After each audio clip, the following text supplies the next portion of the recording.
Paper 66. The Planetary Prince of Urantia. The advent of a Lananandek sun on an average world signifies that will, the ability to choose the path of eternal survival, has developed in the mind of primitive man. But on Urantia, the planetary prince arrived almost 500,000 years after the appearance of human will. About 500,000 years ago, and concurrent with the appearance of the 6 colored or Sangic races, Caligastia, the planetary prince, arrived on Urantia. There were almost 1/2 billion primitive human beings on Earth at the time of the prince's arrival, and they were well scattered over Europe, Asia, and Africa. The prince's headquarters, established in Mesopotamia, was at about the center of world population. 1. Prince Caligastia. Caligastia was the Lananandek sun, number 9344 of the secondary order. He was experienced in the administration of the affairs of the local universe in general, and during later ages with the management of the local system of Satania in particular. Prior to the reign of Lucifer in Satania, Caligastia had been attached to the council of the Life Carrier Advisors on Jerusalem. Lucifer elevated Caligastia to a position on his personal staff, and he acceptably filled 5 successive assignments of honor and trust. Caligastia very early sought a commission as planetary prince, but repeatedly, when his request came up for approval in the constellation councils, it would fail to receive the assent of the constellation fathers. Caligastia seemed especially desirous of being sent as planetary ruler to a decimal or life modification world. His petition had several times been disapproved before he was finally assigned to Urantia. Caligastia went forth from Jerusalem to his trust of world dominion with an enviable record of loyalty and devotion to the welfare of the universe of his origin and sojourn, notwithstanding a certain characteristic restlessness coupled with a tendency to disagree with the established order in certain minor matters. I was present on Jerusalem when the brilliant Caligastia departed from the system capital. No prince of the planets ever embarked upon a career of world rulership with a richer preparatory experience, or with better prospects than did Caligastia on that eventful day 1/2 million years ago. One thing is certain. As I executed my assignment of putting the narrative of that event on the broadcasts of the local universe, I never for one moment entertained even in the slightest degree any idea that this noble Lananandek would so shortly betray his sacred trust of planetary custody, and so horribly stain the fair name of his exalted order of universe sonship. I really regarded Urantia as being among the 5 or 6 most fortunate planets in all Satania, in that it was to have such an experienced, brilliant, and original mind at the helm of world affairs. I did not then comprehend that Caligastia was insidiously falling in love with himself. I did not then so fully understand the subtleties of personality pride. 2. The Prince's Staff. The planetary prince of Urantia was not sent out on his mission alone, but was accompanied by the usual corps of assistants and administrative helpers. At the head of this group was Caligastia, the associate assistant of the planetary prince. Caligastia was also a secondary Lananandek sun, being number 319,407 of that order. He ranked as an assistant at the time of his assignment as Caligastia's associate. The planetary staff included a large number of angelic cooperators and a host of other celestial beings assigned to advance the interests and promote the welfare of the human races. But from your standpoint, the most interesting group of all were the corporeal members of the prince's staff, sometimes referred to as the Caligastia 100. These 100 rematerialized members of the prince's staff were chosen by Caligastia from over 785,000 ascendant citizens of Jerusalem who volunteered for embarkation on the Urantia adventure. Each one of the chosen 100 was from a different planet, and none of them were from Urantia. These Jerusalemite volunteers were brought by seraphic transport direct from the system capital to Urantia, and upon arrival they were held and seraphimed until they could be provided with personality forms of the dual nature of special planetary service, literal bodies consisting of flesh and blood, but also attuned to the life circuits of the system.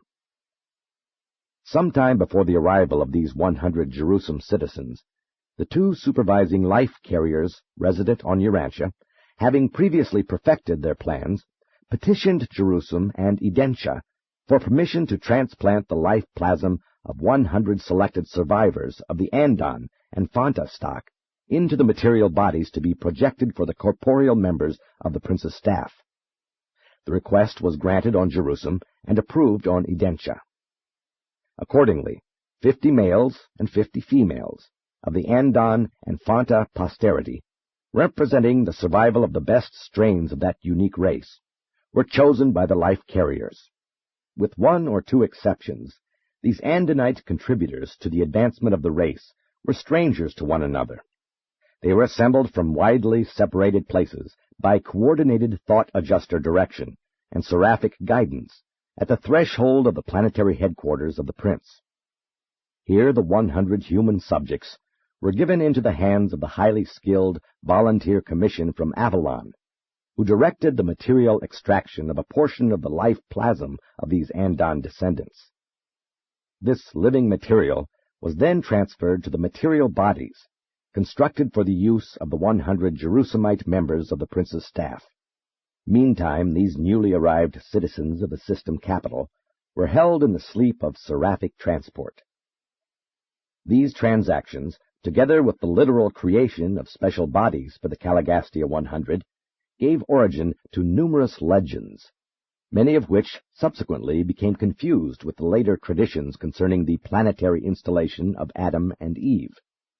The entire transaction of repersonalization, from the time of the arrival of the seraphic transports bearing the 100 Jerusalem volunteers, until they became conscious, threefold beings of the realm, consumed exactly 10 days.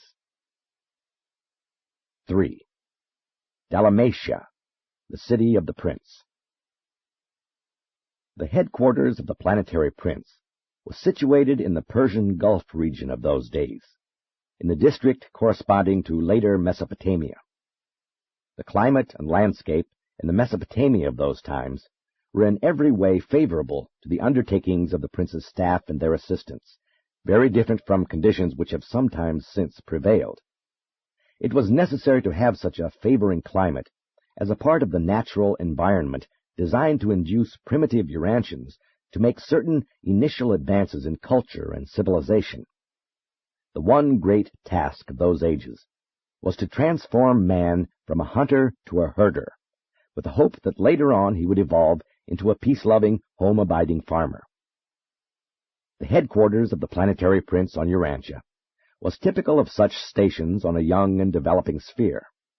The nucleus of the prince's settlement was a very simple but beautiful city, enclosed within a wall 40 feet high. This world center of culture was named Dalmatia, in honor of Caligastia. The city was laid out in 10 subdivisions, with the headquarters mansions of the 10 councils of the corporeal staff situated at the centers of these subdivisions. Centermost in the city was the temple of the Unseen Father. The administrative headquarters of the prince and his associates was arranged in 12 chambers immediately grouped about the temple itself. The buildings of Dalmatia were all 1 story, except the council headquarters, which were 2 stories, and the central temple of the Father of All, which was small but 3 stories in height.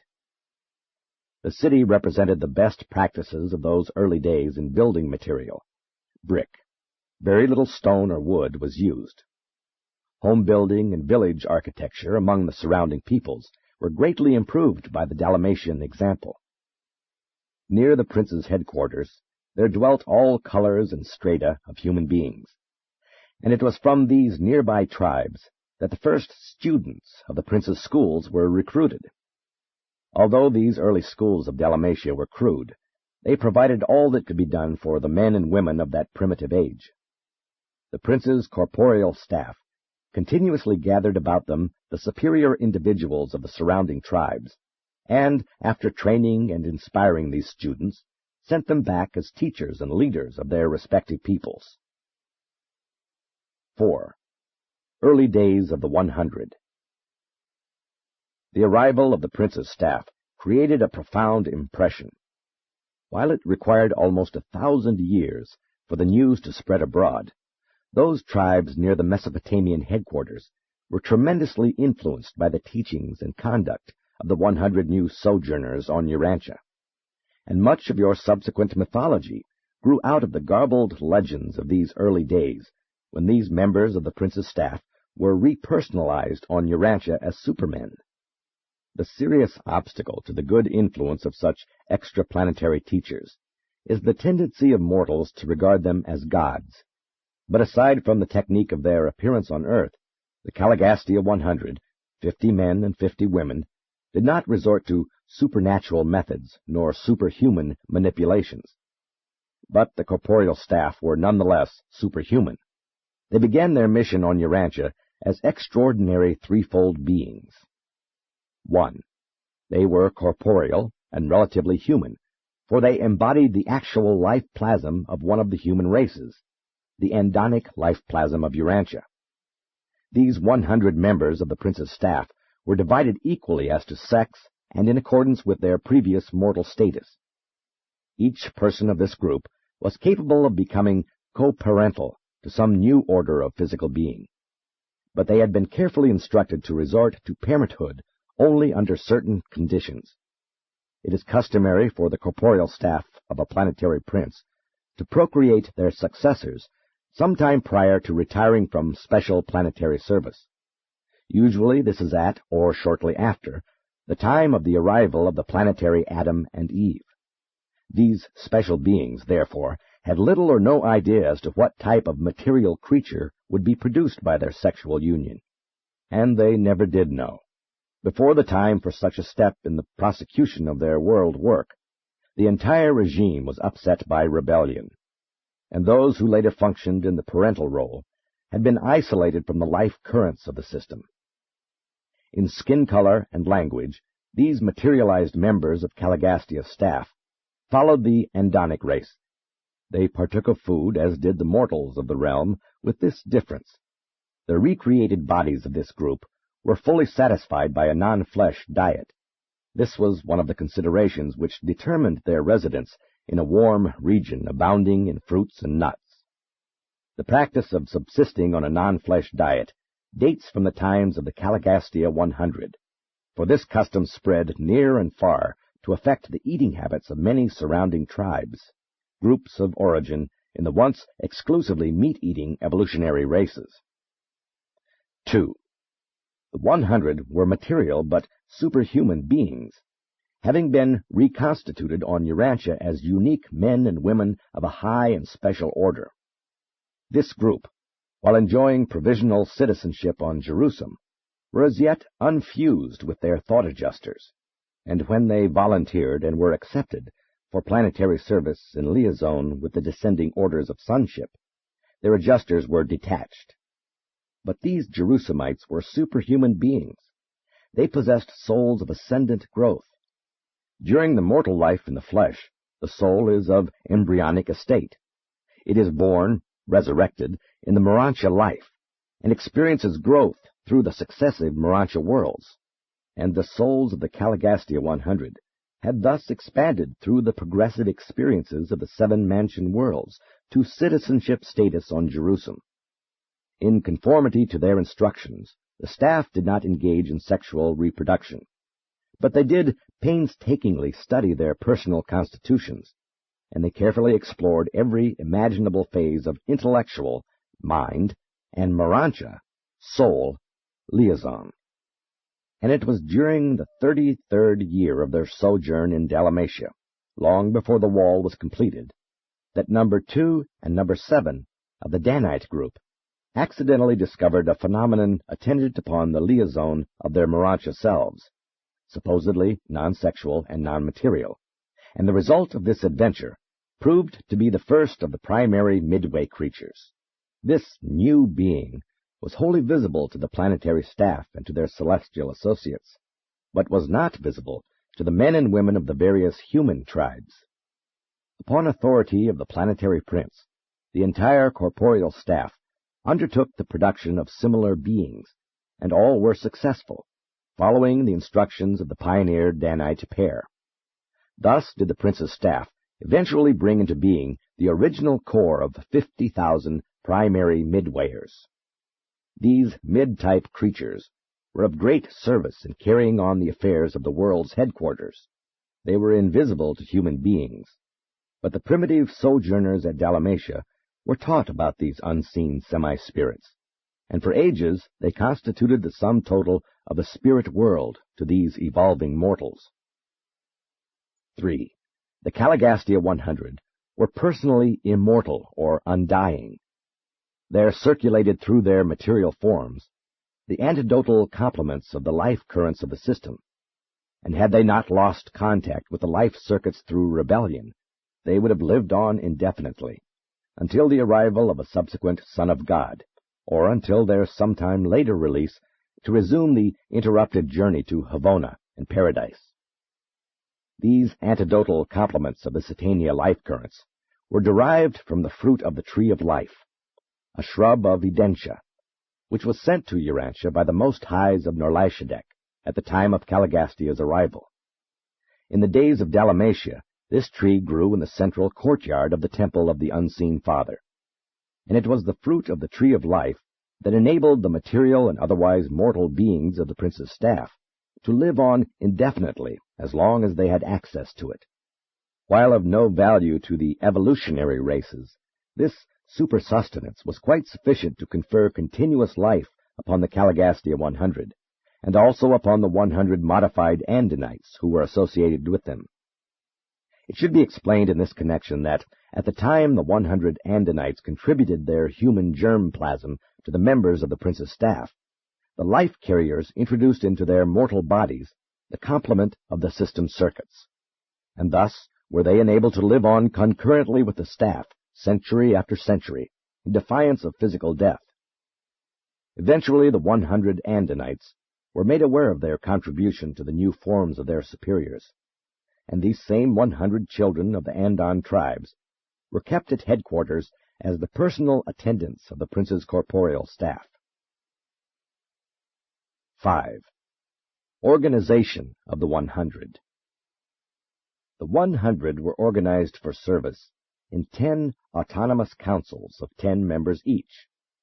When 2 or more of these 10 councils met in joint session, such liaison gatherings were presided over by Caligastia.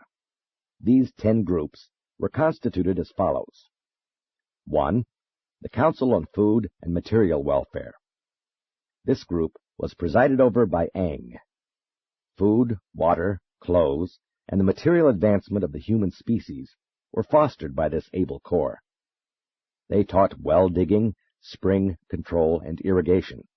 They taught those from the higher altitudes and from the north improved methods of treating skins for use as clothing, and weaving was later introduced by the teachers of art and science. Great advances were made in methods of food storage. Food was preserved by cooking, drying, and smoking. It thus became the earliest property. Man was taught to provide for the hazards of famine, which periodically decimated the world. 2. The Board of Animal Domestication and Utilization. This council was dedicated to the task of selecting and breeding those animals best adapted to help human beings in bearing burdens and transporting themselves, to supply food, and later on to be of service in the cultivation of the soil. This able corps was directed by Bon. Several types of useful animals, now extinct, were tamed, together with some that have continued as domesticated animals to the present day. Man had long lived with the dog, and the blue man had already been successful in taming the elephant. The cow was so improved by careful breeding as to become a valuable source of food. Butter and cheese became common articles of human diet. Men were taught to use oxen for burden-bearing, but the horse was not domesticated until a later date. The members of this corps first taught men to use the wheel for the facilitation of traction. It was in these days that carrier pigeons were first used. being taken on long journeys for the purpose of sending messages or calls for help. Bond's group were successful in training the great fandors as passenger birds, but they became extinct more than 30,000 years ago. 3. The advisors regarding the conquest of predatory animals. It was not enough that early man should try to domesticate certain animals, but he must also learn how to protect himself from destruction by the remainder of the hostile animal world. This group was captained by Dan. The purpose of an ancient city wall was to protect against ferocious beasts, as well as to prevent surprise attacks by hostile humans. Those living without the walls and in the forest were dependent on tree dwellings, stone huts, and the maintenance of night fires. It was therefore very natural that these teachers should devote much time to instructing their pupils in the improvement of human dwellings. By employing improved techniques and by the use of traps, great progress was made in animal subjugation. 4. The faculty on dissemination and conservation of knowledge. This group organized and directed the purely educational endeavors of those early ages. It was presided over by Thad. The educational methods of Thad consisted in supervision of employment, accompanied by instruction in improved methods of labor. Thad formulated the first alphabet and introduced a writing system. This alphabet contained 25 characters. For writing material, these early peoples utilized tree barks, clay tablets, stone slabs, a form of parchment made of hammered hides, and a crude form of paper-like material made from wasps' nests. The Dalmatia library, destroyed soon after the Caligastia disaffection, comprised more than 2 million separate records, and was known as the House of Thad. The blue man was partial to alphabet writing and made the greatest progress along such lines. The red man preferred pictorial writing, while the yellow races drifted into the use of symbols for words and ideas, much like those they now employ.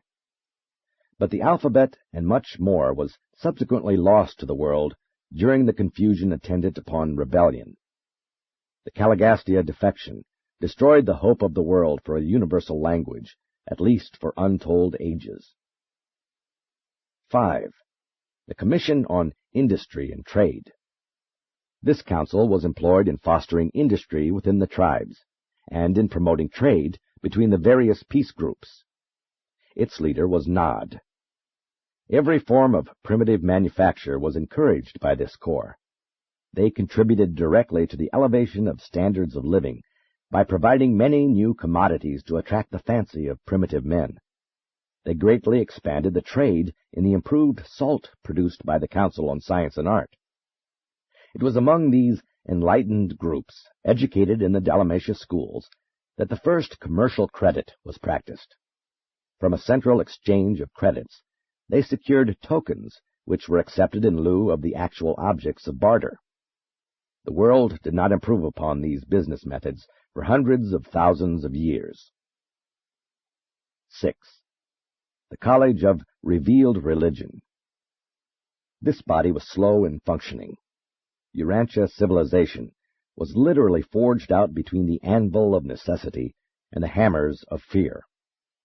But this group had made considerable progress in their attempt to substitute creator fear for creature fear, ghost worship, before their labors were interrupted by the later confusion attendant upon the secession upheaval. The head of this council was Hap. None of the prince's staff would present revelation to complicate evolution. They presented revelation only as the climax of their exhaustion of the forces of evolution. But Hap did yield to the desire of the inhabitants of the city for the establishment of a form of religious service. His group provided the Dalmatians with the 7 chants of worship, and also gave them the daily praise phrase, and eventually taught them the Father's prayer, which was, Father of all, whose Son we honor, look down upon us with favor. Deliver us from the fear of all save you. Make us a pleasure to our divine teachers, and forever put truth on our lips. Deliver us from violence and anger. Give us respect for our elders, and that which belongs to our neighbors. Give us this season green pastures and fruitful flocks to gladden our hearts. We pray for the hastening of the coming of the promised uplifter, and we would do your will on this world as others do on worlds beyond. Although the prince's staff were limited to natural means and ordinary methods of race improvement, they held out the promise of the Adamic gift of a new race as the goal of subsequent evolutionary growth upon the attainment of the height of biologic development. 7. The Guardians of Health and Life. This council was concerned with the introduction of sanitation and the promotion of primitive hygiene, and was led by Lot. Its members taught much that was lost during the confusion of subsequent ages, never to be rediscovered until the 20th century. They taught mankind that cooking, boiling, and roasting was a means of avoiding sickness, also that such cooking greatly reduced infant mortality and facilitated early weaning. Many of the early teachings of Lut's Guardians of Health persisted among the tribes of earth on down to the days of Moses, even though they became much garbled and were greatly changed. The great obstacle in the way of promoting hygiene among these ignorant peoples consisted in the fact that the real causes of many diseases were too small to be seen by the naked eye, and also because they all held fire in superstitious regard. It required thousands of years to persuade them to burn refuse. In the meantime, they were urged to bury their decaying rubbish. The great sanitary advance of this epoch came from the dissemination of knowledge regarding the health-giving and disease-destroying properties of sunlight. Before the prince's arrival, bathing had been an exclusively religious ceremonial. It was indeed difficult to persuade primitive men to wash their bodies as a health practice.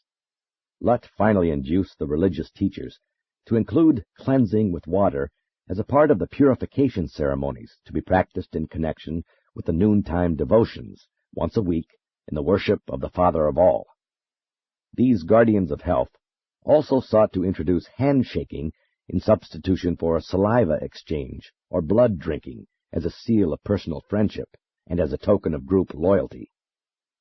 But when out from under the compelling pressure of the teachings of their superior leaders, these primitive peoples were not slow in reverting to their former health-destroying and disease-breeding practices of ignorance and superstition. 8. The Planetary Council on Art and Science. This corps did much to improve the industrial technique of early man, and to elevate his concepts of beauty. Their leader was Mech. Art and science were at a low ebb throughout the world, but the rudiments of physics and chemistry were taught the Dalmatians. Pottery was advanced, decorative arts were all improved, and the ideals of human beauty were greatly enhanced. But music made little progress until after the arrival of the violet race. These primitive men would not consent to experiment with steam power, notwithstanding the repeated urgings of their teachers. Never could they overcome their great fear of the explosive power of confined steam.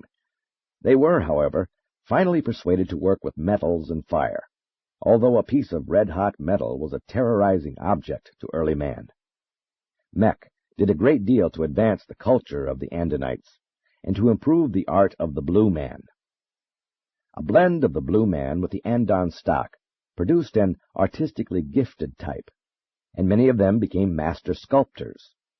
They did not work in stone or marble, but their works of clay, hardened by baking, adorned the gardens of Dalmatia. Great progress was made in the home arts, most of which were lost in the long and dark ages of rebellion, never to be rediscovered until modern times. 9. The Governors of Advanced Tribal Relations. This was the group entrusted with the work of bringing human society up to the level of statehood. Their chief was Tut. These leaders contributed much to bringing about inter-tribal marriages. They fostered courtship and marriage after due deliberation and full opportunity to become acquainted.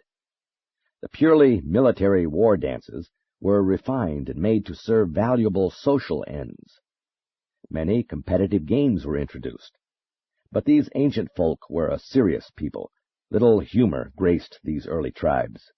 Few of these practices survived the subsequent disintegration of planetary insurrection. Tut and his associates labored to promote group associations of a peaceful nature, to regulate and humanize warfare, to coordinate intertribal relations, and to improve tribal governments. In the vicinity of Dalmatia, there developed a more advanced culture, and these improved social relations were very helpful in influencing more remote tribes. But the pattern of civilization prevailing at the prince's headquarters was quite different from the barbaric society evolving elsewhere, just as the 20th century society of Cape Town, South Africa, is totally unlike the crude culture of the diminutive Bushmen to the north. 10. The Supreme Court of Tribal Coordination and Racial Cooperation. This Supreme Council was directed by Van, and was the court of appeals for all of the other 9 special commissions charged with the supervision of human affairs. This council was one of wide function, being entrusted with all matters of earthly concern which were not specifically assigned to the other groups. This selected corps had been approved by the Constellation Fathers of Urantia before they were authorized to assume the functions of the Supreme Court of Urantia. 6. The Prince's Reign. The degree of a world's culture is measured by the social heritage of its native beings, and the rate of cultural expansion is wholly determined by the ability of its inhabitants to comprehend new and advanced ideas. Slavery to tradition produces stability and cooperation by sentimentally linking the past with the present, but it likewise stifles initiative and enslaves the creative powers of the personality. The whole world was caught in the stalemate of tradition-bound mores when the Caligastia 100 arrived and began the proclamation of the new gospel of individual initiative within the social groups of that day. But this beneficent rule was so soon interrupted that the races never have been wholly liberated from the slavery of custom. Fashion still unduly dominates Urantia. The Caligastia 100, graduates of the Satania mansion worlds, well knew the arts and culture of Jerusalem, but such knowledge is nearly valueless on a barbaric planet populated by primitive humans. These wise beings knew better than to undertake the sudden transformation or the en masse uplifting of the primitive races of that day. They well understood the slow evolution of the human species, and they wisely refrained from any radical attempts at modifying man's mode of life on Earth. Each of the 10 planetary commissions set about slowly and naturally to advance the interests entrusted to them.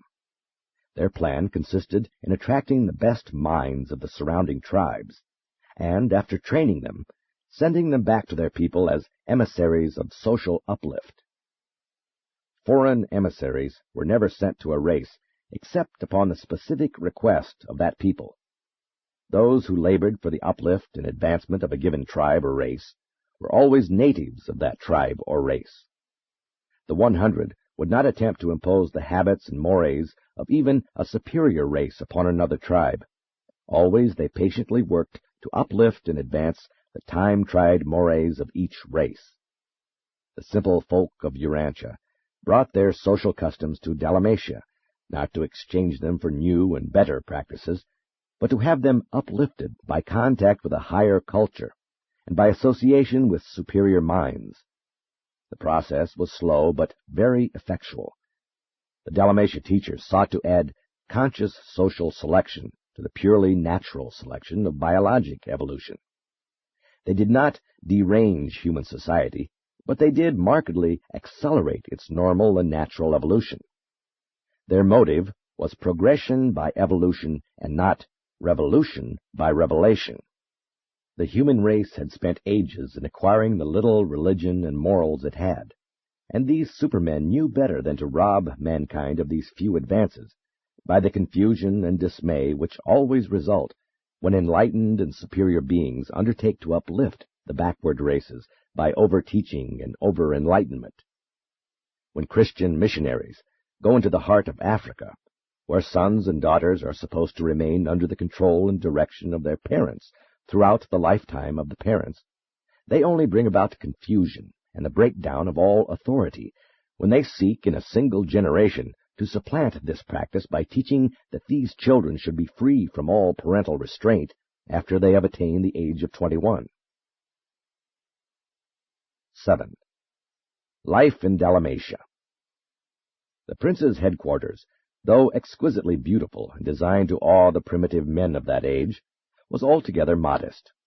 The buildings were not especially large, as it was the motive of these imported teachers to encourage the eventual development of agriculture through the introduction of animal husbandry. The land provision within the city walls was sufficient to provide for pasturage and gardening for the support of a population of about 20,000. The interiors of the central temple of worship and the 10 council mansions of the supervising groups of supermen were indeed beautiful works of art, and while the residential buildings were models of neatness and cleanliness, everything was very simple and altogether primitive in comparison with later-day developments. At this headquarters of culture, no methods were employed which did not naturally belong on Urantia. The prince's corporeal staff presided over simple and exemplary abodes, which they maintained as homes designed to inspire and favorably impress the student observers sojourning at the world's social center and educational headquarters. The definite order of family life, and the living of one family together in one residence of comparatively settled location, date from these times of Dalmatia, and were chiefly due to the example and teachings of the 100 and their pupils.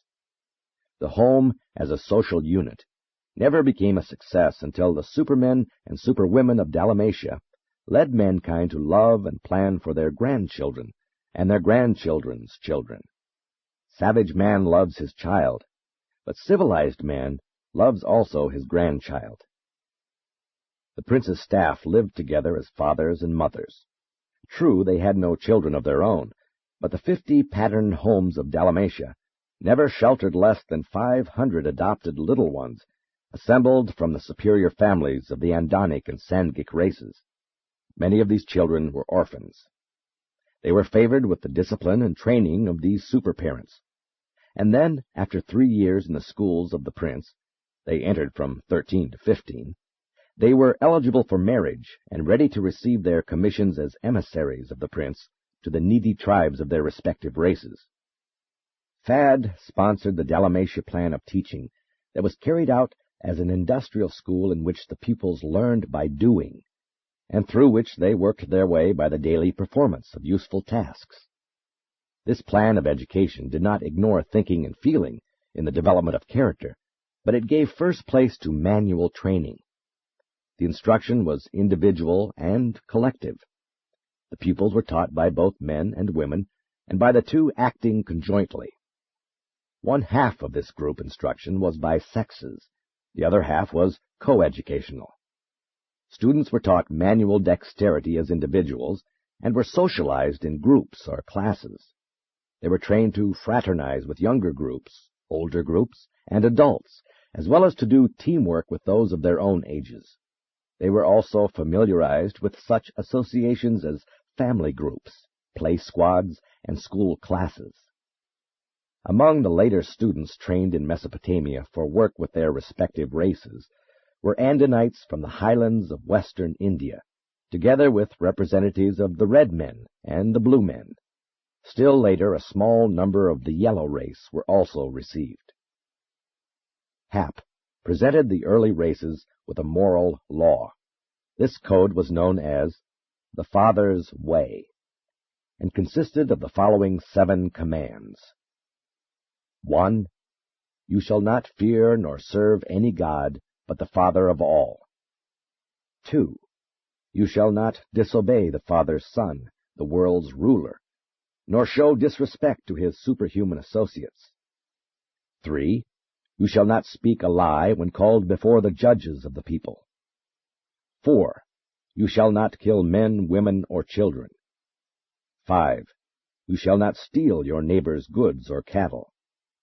6. You shall not touch your friend's wife. 7. You shall not show disrespect to your parents or to the elders of the tribe. This was the law of Dalmatia for almost 300,000 years, and many of the stones on which this law was inscribed now lie beneath the waters off the shores of Mesopotamia and Persia. It became the custom to hold one of these commands in mind for each day of the week, using it for salutations and mealtime thanksgiving.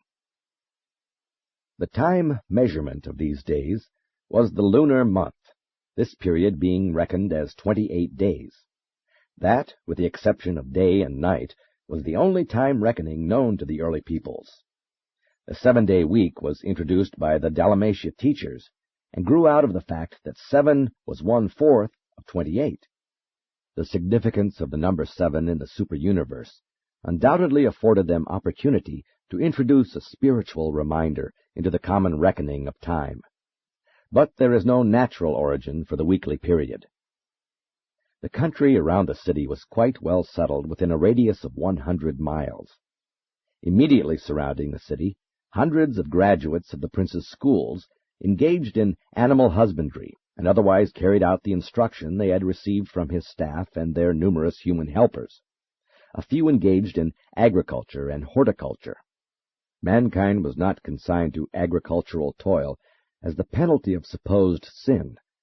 In the sweat of your face shall you eat the fruit of the fields was not a sentence of punishment pronounced because of man's participation in the follies of the Lucifer rebellion under the leadership of the traitorous Caligastia. The cultivation of the soil is inherent in the establishment of an advancing civilization on the evolutionary worlds, and this injunction was the center of all teaching of the planetary prince and his staff, throughout the 300,000 years which intervened between their arrival on Urantia and those tragic days when Caligastia threw in his lot with the rebel Lucifer. Work with the soil is not a curse. Rather is it the highest blessing to all who are thus permitted to enjoy the most human of all human activities.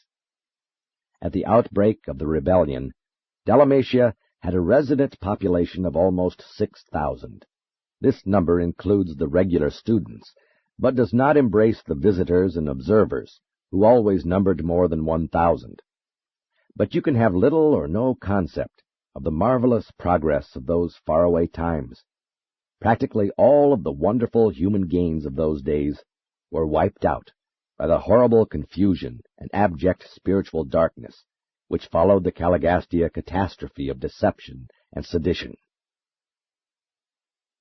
8. Misfortunes of Caligastia.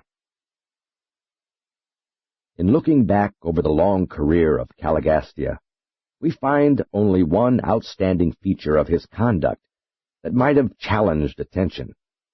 He was ultra-individualistic. He was inclined to take sides with almost every party of protest, and he was usually sympathetic with those who gave mild expression to implied criticism. We detect the early appearance of this tendency to be restless under authority, to mildly resent all forms of supervision.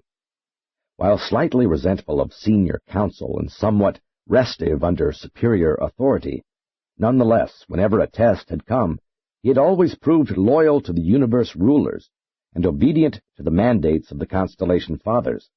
No real fault was ever found in him up to the time of his shameful betrayal of Urantia. It should be noted that both Lucifer and Caligastia had been patiently instructed and lovingly warned respecting their critical tendencies and the subtle development of their pride of self and its associated exaggeration of the feeling of self-importance. But all of these attempts to help had been misconstrued as unwarranted criticism and as unjustified interference with personal liberties. Both Caligastia and Lucifer judged their friendly advisers as being actuated by the very reprehensible motives which were beginning to dominate their own distorted thinking and misguided planning. They judged their unselfish advisers by their own evolving selfishness. From the arrival of Prince Caligastia, planetary civilization progressed in a fairly normal manner for almost 300,000 years. Aside from being a life modification sphere, and therefore subject to numerous irregularities and unusual episodes of evolutionary fluctuation, Urantia progressed very satisfactorily in its planetary career up to the times of the Lucifer Rebellion and the concurrent Caligastia betrayal. All subsequent history has been definitely modified by this catastrophic blunder, as well as by the later failure of Adam and Eve to fulfill their planetary mission. The Prince of Urantia went into darkness at the time of the Lucifer Rebellion, thus precipitating the long confusion of the planet. He was subsequently deprived of sovereign authority by the coordinate action of the constellation rulers and other universe authorities. He shared the inevitable vicissitudes of isolated Urantia down to the time of Adam's sojourn on the planet, and contributed something to the miscarriage of the plan to uplift the mortal races through the infusion of the lifeblood of the new violet race, the descendants of Adam and Eve. The power of the fallen prince to disturb human affairs was enormously curtailed by the mortal incarnation of Macaventa Melchizedek in the days of Abraham, and subsequently during the life of Michael in the flesh. This traitorous prince was finally shorn of all authority on Urantia.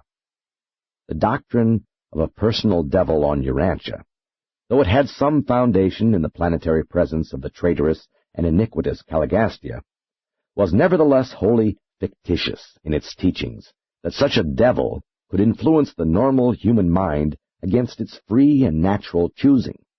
Even before Michael's bestowal on Urantia, neither Caligastia nor Dalmatia was ever able to oppress mortals or to coerce any normal individual into doing anything against the human will. The free will of man is supreme in moral affairs. Even the indwelling thought adjuster refuses to compel man to think a single thought or to perform a single act against the choosing of man's own will. And now this rebel of the realm, shorn of all power to harm his former subjects, awaits the final adjudication by the Uversa Ancients of Days of all who participated in the Lucifer Rebellion. Presented by a Melchizedek of Nebadon.